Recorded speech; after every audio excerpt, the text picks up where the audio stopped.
it's fun to see the way that Pasteur and the UK pilot have used a point scoring system to try to look at the value of things.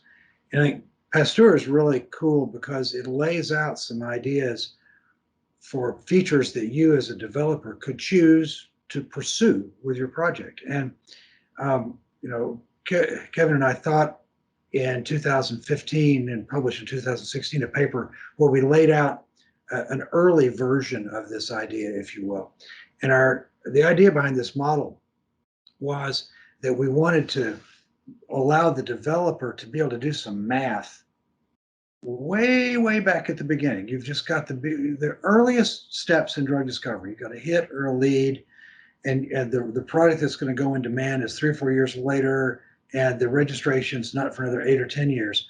But you can make choices today that will be hardwired into your product forever. And what we wanted to do was identify things that couldn't be gamed, there couldn't be any trickery involved. It had stuff that everybody could see and would agree was valuable. And so these were the ideas that we laid out. We said we defined a unit called a base payment worth $200 million for 5 years, just to put a number on it. And then we said, well, you get certain numbers of base points, if you will, for the kinds of pathogens you get. So back then we were thinking seriously about the CDC threat pathogen list. And so we said, you're just hitting any of the CDC threat pathogens was worth 1 base payment. But if you got an urgent or a serious pathogen, you got incrementally more base payments. If you were the first in a brand new class, you got a base payment for that. But subsequent versions could still be very interesting, but there was an idea for a sliding scale. And similarly, some things like pediatrics, we thought, well, that was one where you might have a cost recovery payment, but you could incentivize for other work on the drug for additional indications, for example. And the value of a base payment in this model, $50 million for 5 years, a quarter of that is about enough to actually pay for doing a serious work to add an indication to a drug.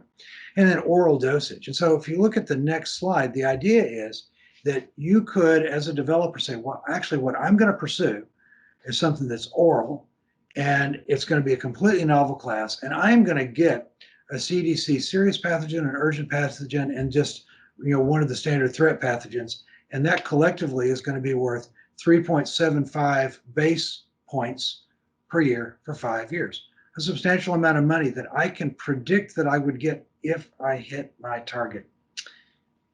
And it's a model, and I love that quote from George Box that all models are wrong, but some are useful. But this model prioritized answering questions like, what return is needed to cover the investment? It has to be a pretty good sized number. How do you align R&D with stewardship? You do that by providing a delinked model, and you focus the R&D group on what you want by telling them what it's worth. And we also want to be able to encourage development after initial registration. So these were some thoughts we had back in 2015, and it's actually been really interesting to see them get chewed on and worked up and improved upon as time has gone by, because it is possible to be predictable, mathematical about this in a way that will drive people to do the kind of work you want.